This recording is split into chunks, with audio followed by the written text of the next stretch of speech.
Hello दोस्तों, कैसे हैं आप सब लोग? सब ठीक होंगे। आज हम आधुनिक काल के अंतर्गत छायावाद पढ़ेंगे, छायावाद टॉपिक पढ़ेंगे। ठीक है। पहला क्वेश्चन है, छायावाद शब्द का सर्वप्रथम प्रयोग किस आलोचक ने किया था? छायावाद शब्द का सर्वप्रथम प्रयोग किया था मुकुटधर पांडे जी ने। अगला प्रश्न है, छायावादी युग का प्रवर्तक किसे कहा जाता है? छायावादी युग का प्रवर्तक कहा जाता है जयशंकर प्रसाद को। अगला क्वेश्चन है, छायावाद की पहली रचना मानी जाती है, छायावाद की पहली रचना मानी जाती है झरना को। ठीक है, ये भी जयशंकर प्रसाद जी की ही रचना है। अगला प्रश्न है, आधुनिक काल की किस काव्यधारा में रहस्यवाद की भावना पाई जाती है? आधुनिक काल की कौन सी काव्यधारा है जिसमें रहस्यवाद की भावना पाई जाती है? वह पाई जाती है छायावाद में। अगला प्रश्न है, चित्रात्मक भाषा लाक्षणिक पदावली किस युग की कविता की विशेषता है? यह है छायावादी युग की। अगला प्रश्न है, कामायनी को छायावाद का उपनिषद किसने कहा है? कामायनी को छायावाद का उपनिषद कहा है शांतिप्रिय द्विवेदी ने। जो कामायनी महाकाव्य है उसकी भाषा खड़ी बोली है, यह जयशंकर प्रसाद की रचना है। ठीक है। कामायनी के प्रमुख पात्र मनु हैं। कामायनी में कुल 15 सर्ग हैं। यह आ सकता है एग्जाम में, कामायनी में सर्गों की संख्या कितनी है, ये प्रश्न आ सकता है। ठीक है, तो आपको याद रखना है कामायनी में 15 सर्ग हैं। अगला प्रश्न है, छायावाद को राष्ट्रीय जागरण की काव्यात्मक अभिव्यक्ति किसने कहा है? यह कहा है नामवर सिंह ने। साथ ही डॉक्टर नगेंद्र की दृष्टि में छायावाद स्थूल के प्रति सूक्ष्म का विद्रोह है। ठीक है, ये भी याद रखना है आपको कि डॉक्टर नगेंद्र ने क्या कहा है छायावाद को उन्होंने स्थूल के प्रति सूक्ष्म का विद्रोह कहा है। अगला प्रश्न है, जयशंकर प्रसाद की किस कृति को पहले ब्रज भाषा में और बाद में खड़ी बोली में रूपांतरित कर दिया गया? वो कौन सी कृति है जयशंकर प्रसाद जी की जो पहले तो ब्रज भाषा में है, बाद में खड़ी बोली में उसको रूपांतरित कर दिया गया था? वह है प्रेम पथिक, जो 1913 में लिखी गई। अगला प्रश्न है, सन 1918 में प्रकाशित जयशंकर प्रसाद के काव्य संकलन झरना में कितनी कविताएं थी?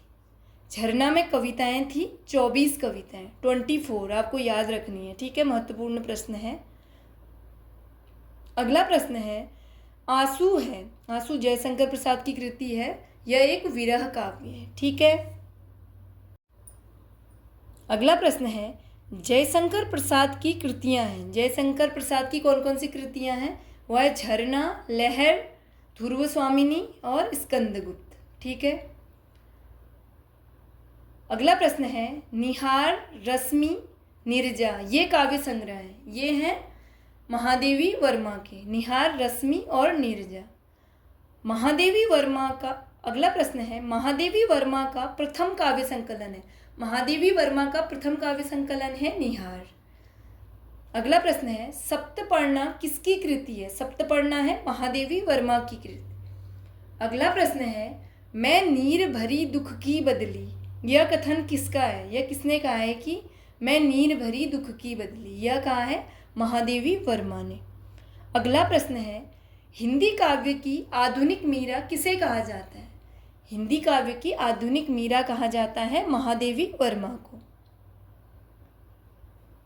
अगला प्रश्न है, तेरा वैभव देखूं या जीवन का क्रंदन देखूं, यह पंक्ति है महादेवी वर्मा की। यह पंक्ति महादेवी वर्मा द्वारा रचित दुविधा शीर्षक कविता से ली गई है।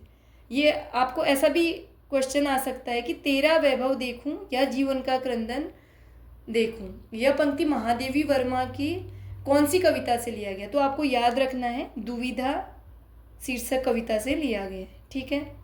अगला प्रश्न है, निराला की कविता राम की शक्ति पूजा पर किस रचना का सर्वाधिक प्रभाव है?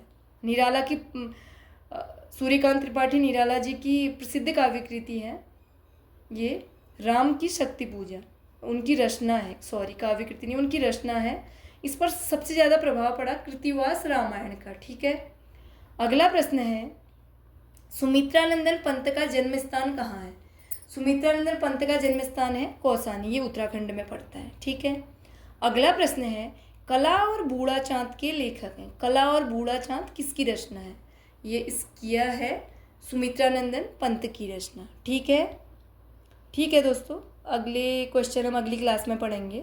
आपको इससे ज़्यादा क्वेश्चन पढ़ने हैं या आपको कौन से टॉपिक के क्वेश्चन पढ़ने हैं या सेकंड पेपर का भी अभी पढ़ना है, तो आप ये सब जो भी आपको लग रहा है आप नीचे कमेंट में बता सकते हैं मुझे, तो मैं उस टॉपिक के क्वेश्चन पढ़ाऊँगी। या फिर ज़्यादा क्वेश्चन पढ़ने हैं एक दिन में आपको, तो मैं ज़्यादा क्वेश्चन लिख के आपको पढ़ाऊँगी। ठीक है, धन्यवाद।